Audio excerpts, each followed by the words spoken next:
Election commission BJP को बचा रहा है, बीजेपी इलेक्शन कमीशन को बचाने का काम करती है कि जहां पर आप चुनाव जीत जाएं वहां पर तो सब कुछ बहुत अच्छा, जहां पर चुनाव हार जाएं वहां पर फिर इलेक्शन कमीशन बीजेपी को जिताने का काम कर रहा है। लेकिन आप उत्तर सुनिए, मेरी बात सुनिए।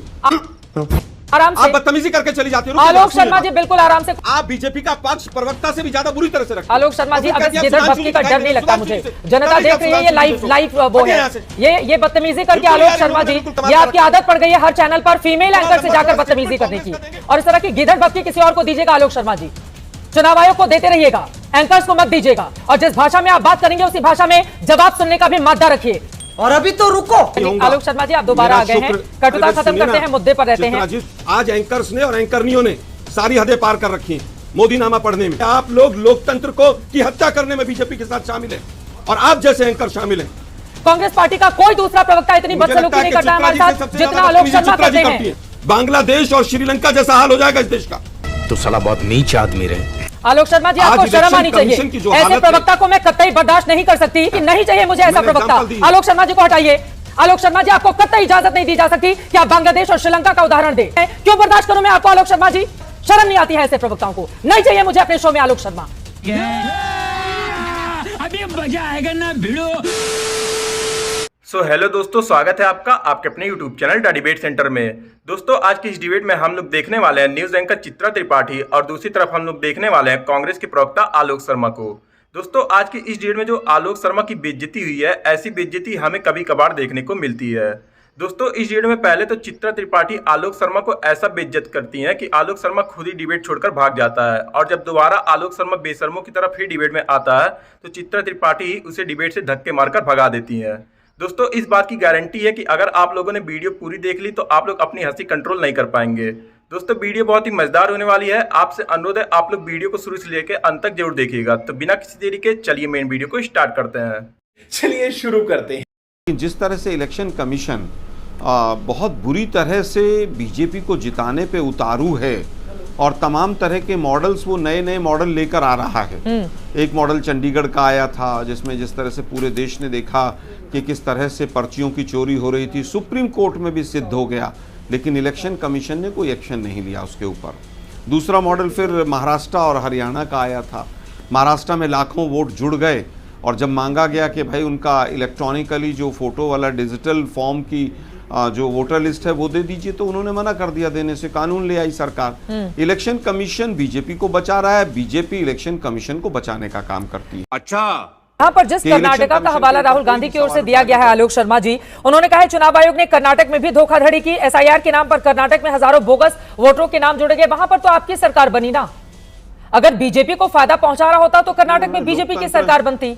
आप शायद चित्रा जी, आपने शायद सुना नहीं पूरा। उन्होंने लोकसभा के एक सीट की बात की है, और अगर वहां पर चाहे हमारी सरकार बनी हो चाहे किसी की भी सरकार बनी हो, अगर बोगस वोटर जुड़ा है तो इलेक्शन कमीशन सो क्यों रहा था?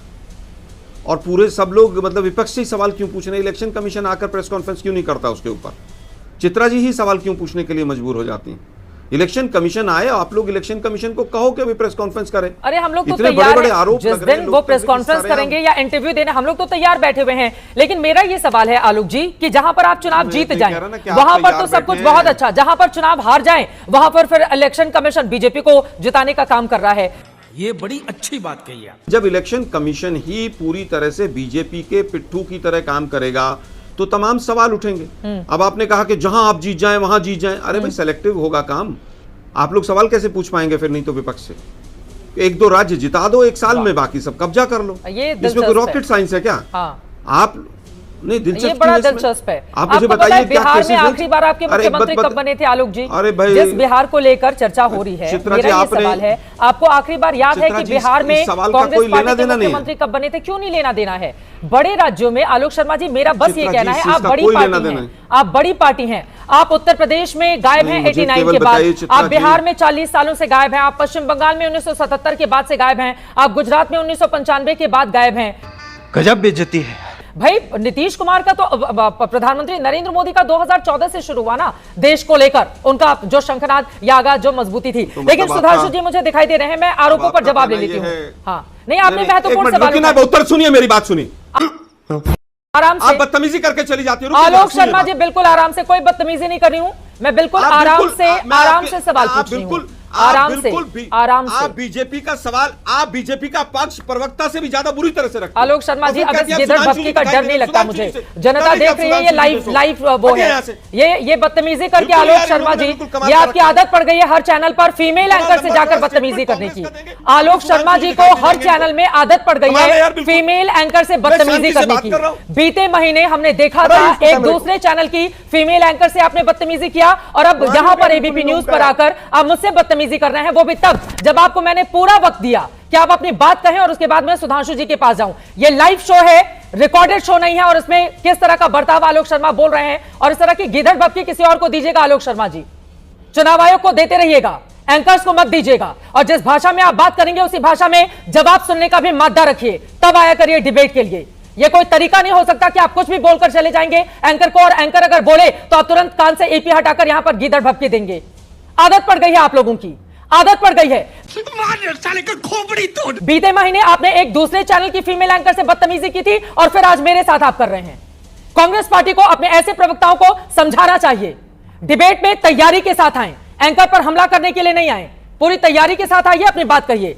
और लोकतंत्र में मेरा यह अधिकार है, मैं पत्रकार हूं, सवाल पूछने के लिए। सवाल बीजेपी से पूछूंगी, कांग्रेस से पूछूंगी, जितने लोग जुड़े रहेंगे उससे पूछूंगी। और अभी तो रुको, क्लाइमैक्स अभी बाकी। सबसे पहले मैं आपके शब्दों का जवाब देना चाहूंगा। आपने कहा मैंने किसी महिला एंकर से बदतमीजी की, नाम बताइए।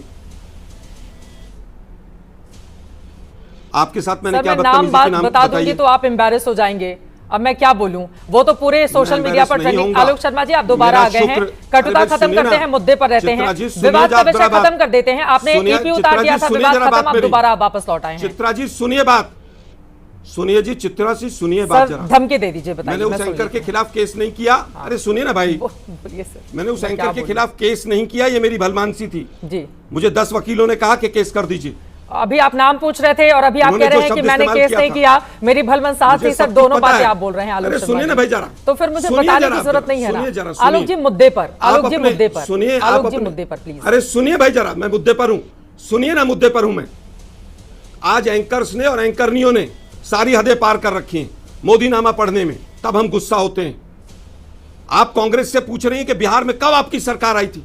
अरे बीजेपी वाले भी नहीं पूछते इस तरह से तो, लेकिन आप लोगों को ट्रेंड किया गया। सर बीजेपी वाले नहीं पूछेंगे ना, पत्रकारों का काम है पूछने का। आलोक शर्मा जी देखिए, मैं आपसे हाथ जोड़कर आलोक शर्मा जी गुजारिश करती हूं, देखिए आप मेरे ऊपर आरोप लगाइए, मुझे कोई दिक्कत नहीं है, लेकिन आरोप का जवाब देने का धैर्य आप दिखाइए। ईपी खोलकर ऐसे रण से भाग जाना, ये बुज़दिल लोग काम करते हैं। अगर आपके अंदर हिम्मत है कि आप मेरे ऊपर आरोप लगाएं और पलटकर उसका, लेकिन आलोक शर्मा जी, आलोक शर्मा जी, आलोक शर्मा जी, मुझे लगता है कि बिहार का मुद्दा ज्यादा महत्वपूर्ण है, और वहां पर सर आपके 19 विधायक हैं, आपके 19 विधायक हैं, आपकी जो सहयोगी पार्टी 80 पर खड़ी है, आपके 19 विधायक हैं। अब देखिए, मैं आपको बता रही हूँ कि विधानसभा में आपका आंकड़ा क्या, आप कह रहे हैं बदतमीजी है। मैं कह रहा हूँ कि आप सुधांशु अब दर्शक ये डिसाइड करें। में नहीं बोलते सर, सुधांशु जी बदतमीजी नहीं करते हैं मेरे साथ कभी भी, जो करेगा वो सुनेगा। अगर सुधांशु जी कल को करेंगे वो सुनेंगे, वो मेरे साथ नहीं करते हैं कभी। नवल किशोर जी ने कभी नहीं किया, वो भी विपक्ष के ही चेहरे हैं। आलोक शर्मा जी आप करते हैं हमेशा, आलोक जी आप हमेशा करते हैं, प्लीज मुद्दे को नहीं भटकाते आलोक शर्मा जी। पता नहीं क्यों आपसे जब भी शुरू का चित्रा जी शुरू के 10 मिनट का शो देखिए, मैंने एक शब्द गलत बोला हो तो, लेकिन आप लोग जब इलेक्शन कमीशन और बीजेपी को यहां बचाने के लिए अपना वक्तव्य देती हैं, और जिस तरह से चारणों से भी ज्यादा स्पीड पे आप बोलती हैं, तब हमें बदतमीजी तो नहीं करते हम लोग, लेकिन हमें ऊंची आवाज में बोलना पड़ता है, क्योंकि आप लोग लोकतंत्र को की हत्या करने में बीजेपी के साथ शामिल हैं, और आप जैसे एंकर शामिल हैं। अगर हमारी सरकार बिहार में नहीं है, शर्मा जी, तो क्या फिर आप रोना लेकर पहुंच जाएंगे अपने बड़े नेताओं के पास कि चित्रा त्रिपाठी ने मेरे साथ बदतमीजी की। तो सर आपसे हाथ जोड़कर गुजारिश आलोक शर्मा जी, आलोक जी, मैं आपकी शिकायत लेकर अपने बॉस तक नहीं जाती हूं, और ना आपकी शिकायत लेकर मैं उधर जाती हूं आपके लोगों तक। अगर आपके अंदर लड़ने का मादा है तो बताइए, फिर मैं जवाब दूं, लेकिन चित्रा त्रिपाठी आलोक शर्मा महत्वपूर्ण नहीं है, बिहार का मुद्दा महत्वपूर्ण है। आपके आरजेडी के जो नेता हैं, इतना बड़ा बयान उन्होंने दिया है बहिष्कार का, आप उनके मुद्दे को छोटा बनाने में लगे हुए हैं आलोक शर्मा जी। आप तेजस्वी यादव के मुद्दे पर बातचीत नहीं करना चाहते, मैं तो हैरान हो रही हूं। आप तो अपने ही सहयोगी दल के नेता के बयान को छोटा बनाने में लगे हुए हैं। जिस तरह सर देखिए आलोक शर्मा जी, मैं आपको एक बात बताऊं, अगर मैं स्पीड में बोलती हूँ, भगवान ने मुझे वो ताकत दी है स्पीड में बोलने की, मैं बोलती हूँ स्पीड में, ये तो क्वालिटी है मेरी। आलोक शर्मा जी, अगर आप मेरे ऊपर कटाक्ष और व्यक्तिगत टिप्पणी करेंगे तो फिर वैसा ही धैर्य दिखाइए सुनने का भी। आलोक जी, कांग्रेस का कोई भी दूसरा प्रवक्ता बदतमीजी नहीं करता है जितना आलोक शर्मा करते हैं।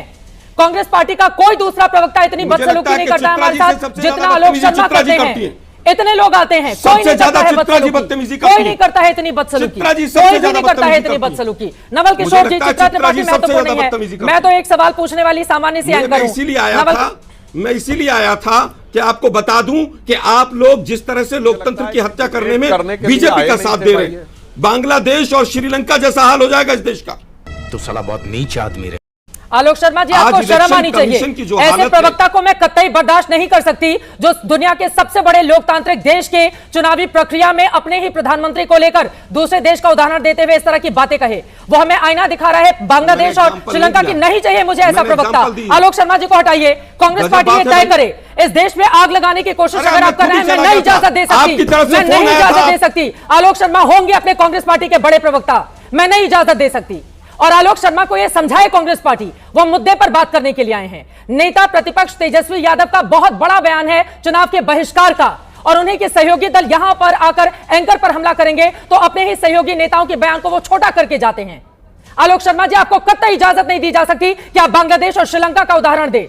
हमारा दुनिया का सबसे बड़ा लोकतंत्र है, 97 करोड़ लोग वोटर हैं 2024 में। जिन लोगों ने वोटिंग प्रक्रिया में, उनमें से ज्यादातर लोगों ने हिस्सा लिया, और बैठकर यहां पर बांग्लादेश और श्रीलंका का उदाहरण देंगे।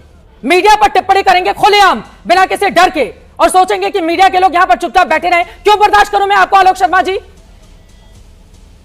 अरे राहुल गांधी ने महत्वपूर्ण बयान दिया है कर्नाटक को लेकर, आकर गिनाइए आप राहुल गांधी ने क्यों कहा, लेकिन आपको टिप्पणी करनी है मीडिया पर। शर्म नहीं आती है ऐसे प्रवक्ताओं को? नहीं चाहिए मुझे अपने शो में आलोक शर्मा।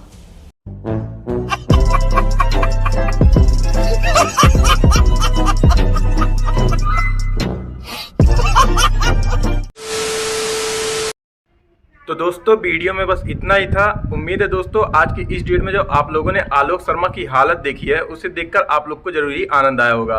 आप लोगों ने देखा किस तरह आलोक शर्मा जैसे प्रवक्ता से जब कोई पत्रकार सवाल पूछ लेता है और वो सवाल उन्हें पसंद नहीं आता है, तो वो पत्रकार को ही दलाल और बिकाऊ बोलने लग जाते हैं। लेकिन दोस्तों, आज की इस डेट में चित्रा त्रिपाठी ने भी आलोक शर्मा को बहुत ही अच्छे तरीके से जलील कर डिबेट से भगाया है। उम्मीद है दोस्तों वीडियो आपको पसंद आई है। अगर आपको वीडियो पसंद आई है तो वीडियो को लाइक करके चैनल को जरूर सब्सक्राइब कर लीजिए, और इस डिबेट के बारे में आपकी जो भी राय है हमें कमेंट करके जरूर बताइए। तो मिलते हैं दोस्तों आपसे एक और नए धमाकेदार डिबेट वीडियो के साथ। तब तक के लिए आप अपना और अपने पूरे परिवार का ख्याल रखिए। जय हिंद, जय भारत।